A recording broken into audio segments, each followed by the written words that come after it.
Bismillahirrahmanirrahim. My name is Professor Shatnaz from Malay Degree Science College, Saudabad. Today my lecture is for BSc Pass Part 2 students. I am starting paper 3 and the chapter name is Carbohydrate Metabolism. Today I am starting glycolysis from paper 3. First there is the introduction of the glycolysis. What is glycolysis? Basically glycolysis is the breakdown of the glucose, and this glycolysis is occurring in two phases: aerobic glycolysis and anaerobic glycolysis.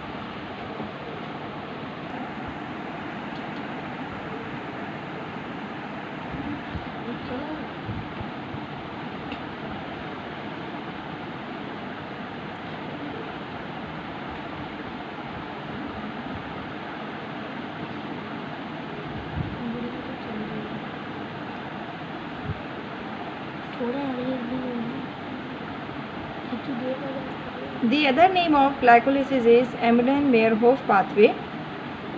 This Emmenden-Meyerhof pathway is the degradation of 6-carbon glucose in a series of enzyme catalyzed reactions to yield 2 moles of 3-carbon compounds pyruvic acid with energy converted as adenosine triphosphate NADH.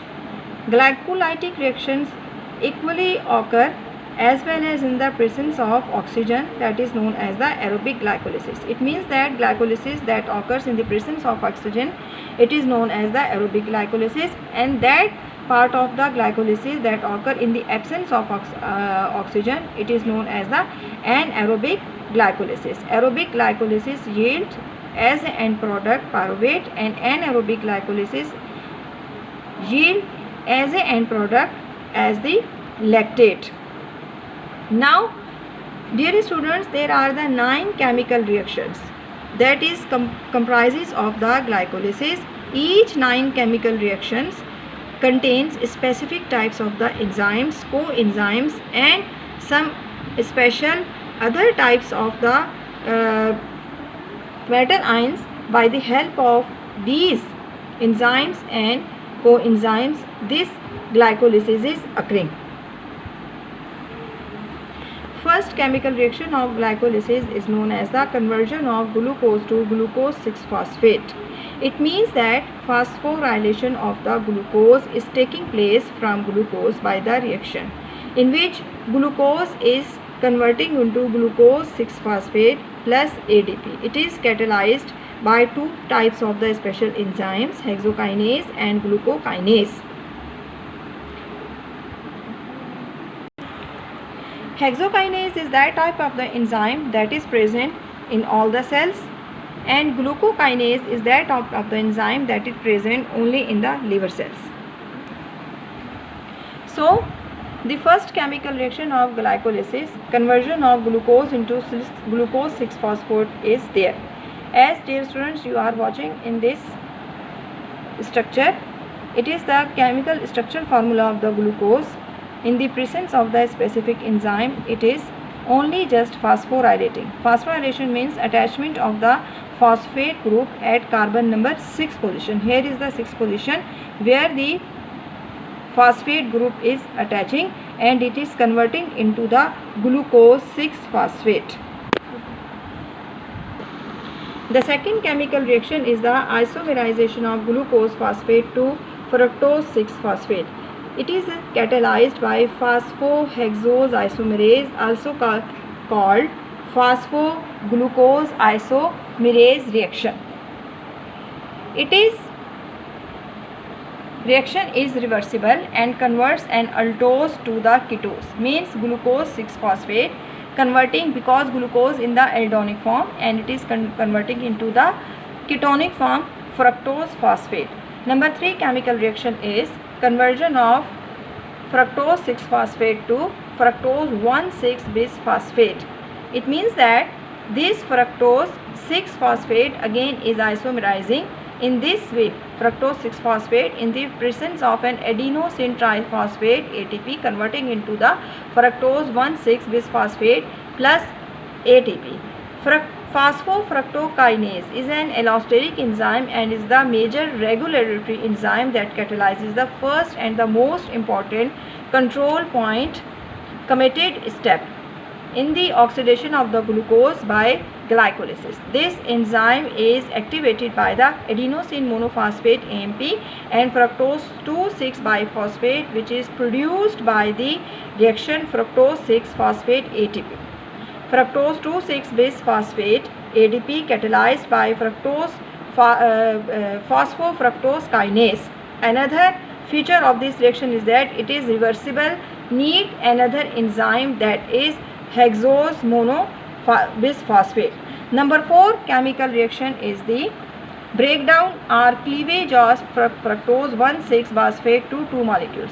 So dear student, it is very important stage where 6 carbon containing glucose, here you are watching this. Now the real stage of the breakdown of glucose will be starts from this 4th stage. Now 6 carbon containing glucose, as you are watching in this chemical reaction, will be cleavage. It means that it will be breakdown, and fructose 1,6 bisphosphate will be converted into the 3 carbon containing glucose, as you are 1, 2 and 3, and this will be converted into 2 types of the triose sugars. Number 1 is an aldonic form and there is the ketonic form. The aldonic form is the glyceraldehyde 3-phosphate and ketonic form is the dihydroxyacetone phosphate. It means that the second stage of glycolysis is known as the real stage where the breakdown or the cleavage of fructose 1,6 bisphosphate is forming and 6 carbon containing glucose is converting into 3 carbon containing sugars. After the cleavage of 6 carbon containing sugar into 3 carbon, there is another important stage of the glycolysis, that is the interconversion of the 2 triose phosphate. These are the 2 triose phosphate. Now these will be interconverted to each other. How these will be interconverted? Let us consider the 2 triose phosphate compounds formed from fructose 1,6 phosphate can isomerize to each other.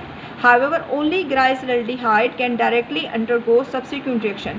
Why glyceraldehyde can go? Because it is in aldonic form. Ketonic form cannot go into the subsequent reactions. And another reason is that for this glyceraldehyde enzyme is available and for that ketonic sugar enzyme is not available. That is why. So it means that after the breakdown of 6 carbon containing sugar glucose into triose sugar, now these triose sugars only will be isomerized to each other isomeric forms.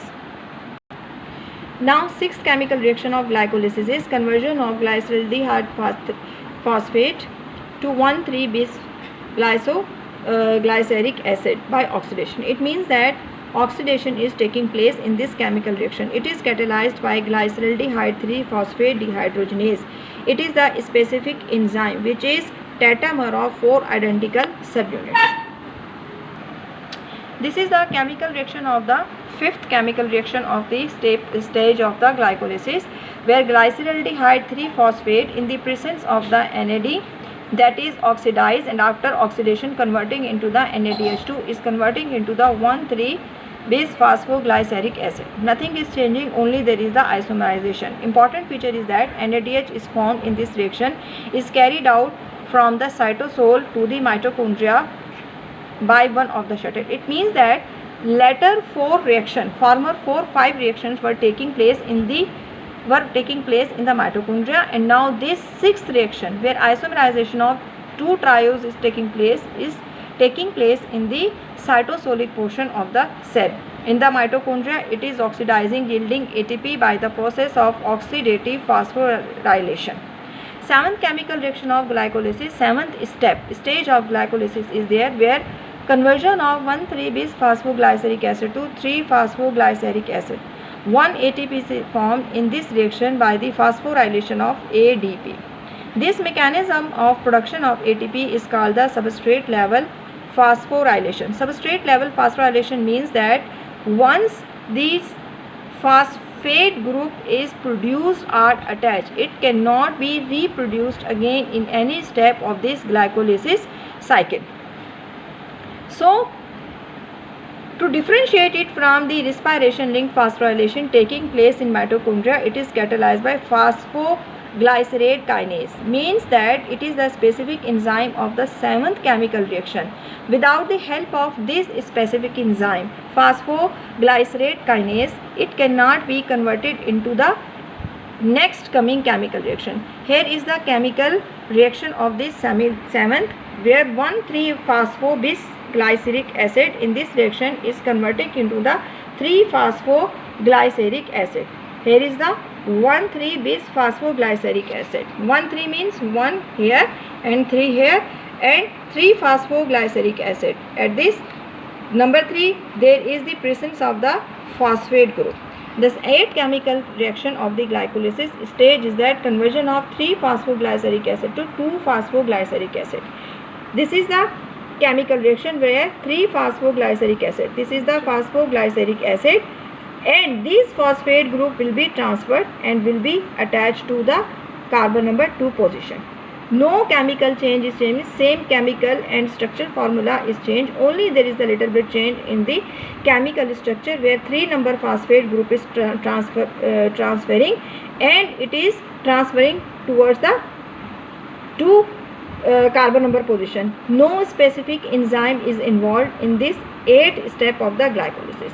Number 9 and last step of glycolysis, where conversion of 2-phosphoglyceric acid to phosphoenolic pyruvic acid, that is also known as the PEP, phosphoenol pyruvic acid, by dehydration. It means that in this reaction dehydration will be takes place. Dehydration of what?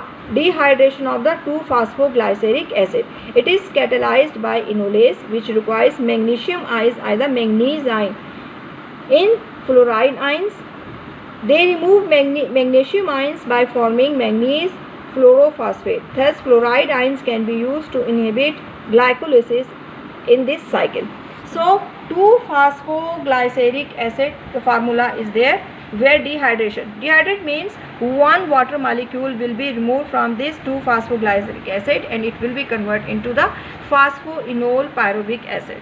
The product of this reaction, phosphoenol pyruvic, is a high energy phosphate compound. And finally, number 10, conversion of phosphoenol pyruvic acid to enolic pyruvic acid. In this reaction, 1 mole of ATP is found by the phosphorylation of ADP, which represents substrate level phosphorylation. The enzyme catalyzing this reaction is pyruvate kinase. Here, phosphoenol pyruvate is converted into the pyruvic acid. This is the pyruvate. It means that the end product of glycolysis, aerobic glycolysis, is the pyruvate. R is the pyruvic acid. Here is the chemical formula structure of the pyruvic acid, as you are watching. So, dear students, these are the 9 chemical steps of the glycolysis, and here glycolysis cycle has been completed.